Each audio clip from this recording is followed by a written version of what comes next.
नमस्कार दोस्तों, बहुत बहुत स्वागत है आपका मेरे इस कार्यक्रम में। और मैं हूं आपकी दोस्त एस्ट्रो विजेता। आज हम बातें करेंगे शुभ और अपशगुन के बारे में। जब हम रास्ते में कोई भी निकलते हैं तो प्रकृति और अलौकिक शक्ति जो है हमें इस बात की सूचना दे देती है कि हम जिस काम के लिए निकल रहे हैं वो काम होगा या नहीं होगा, और इसको बचने के क्या उपाय हैं, इस अपशगुन को हम कैसे शुभता में बदल सकते हैं, इसके बारे में भी आज हम आपको जानकारी देंगे। देखिए, जब भी हम घर से निकलते हैं तो अगर रास्ते में देखिए कोई पुरुष आते हुए दिखाई दे दे तो ये बहुत ही शुभ शगुन है।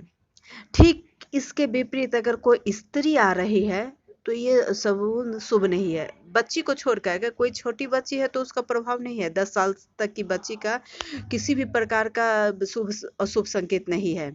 ये प्रायः शुभ ही होती है 10 साल की बच्चियाँ। उसके बाद अगर सिर्फ मैं स्त्रियों की बात कर रही हूँ, अगर स्त्रियाँ वो आते हुए दिखाई दे तो वो शगुन ठीक नहीं है, मतलब आपका काम नहीं होगा।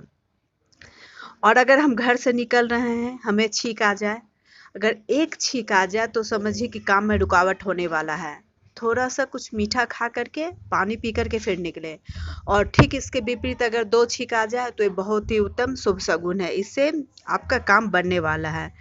और इसी प्रकार अगर हम रास्ते में निकल रहे हैं, मंदिर की घंटियाँ हमको सुनाई दे रही, मंदिर में जो भजन बज रहा है, कीर्तन होता है, उसकी आवाज़ सुनाई दे दे, कोई शंख की आवाज़ सुनाई देते तो ये बहुत ही शुभ शगुन होने वाला है।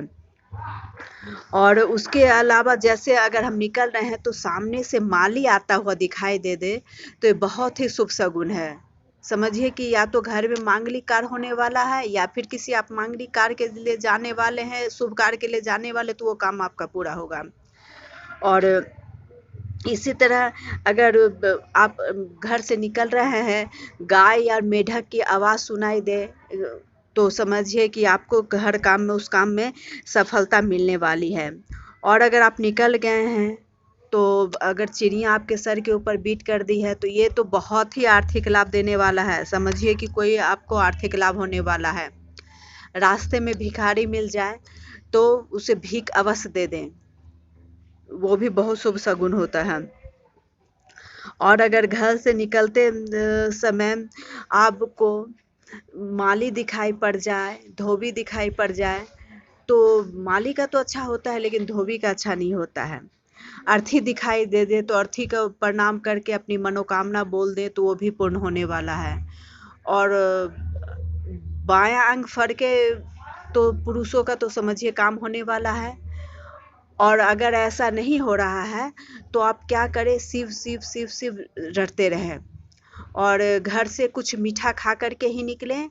और जब भी आप किसी काम के लिए बाहर निकले तो हनुमान जी का एक मंत्र है, अतुलित बल धामम नमामि, हैम सलाब देहम नमामि, धनुजवन की शानु नमामि, ज्ञानी नाम अग्रगण्य नमामि, सकल गुणिधानम नमामि, बांडा नाम धीसम नमामि, रघुपति प्रिय भक्तम नमामि, बात जातम नमामि। हनुमान जी के ये नाम पढ़ के निकले तो हर काम में आपको सफलता मिलेगी। आप गणेश भगवान के 12 नाम भी पढ़ सकते हैं या आपके जो इष्ट देव है उसके नाम भी आप पढ़ करके निकल सकते हैं। आप तो जानते ही होंगे कि अगर हम किसी शुभ शगुन के लिए निकल रहे हैं तो ऐसे भी प्रतिदिन भी शुभ शगुन या कोई विशेष काम, या अगर प्रतिदिन भी आप कामकाजी हैं और घर के लिए निकल रहे हैं तो सोमवार को दर्पण देख करके जाइए, मंगल को गुड़ खा के जाइए, बुध को धनिया खाइए, बीफे को जीरा खाइए, शुक्र को दही खाइए, शनि को अदरक खाइए, रवि को पान खाइए या गुड़ खाइए। बहुत ही ये शुभ शगुन देने वाला प्रकृति ने बनाया है इन चीज़ों को। आज के लिए बस इतना ही, फिर मिलते एक नई जानकारी के साथ। नमस्कार।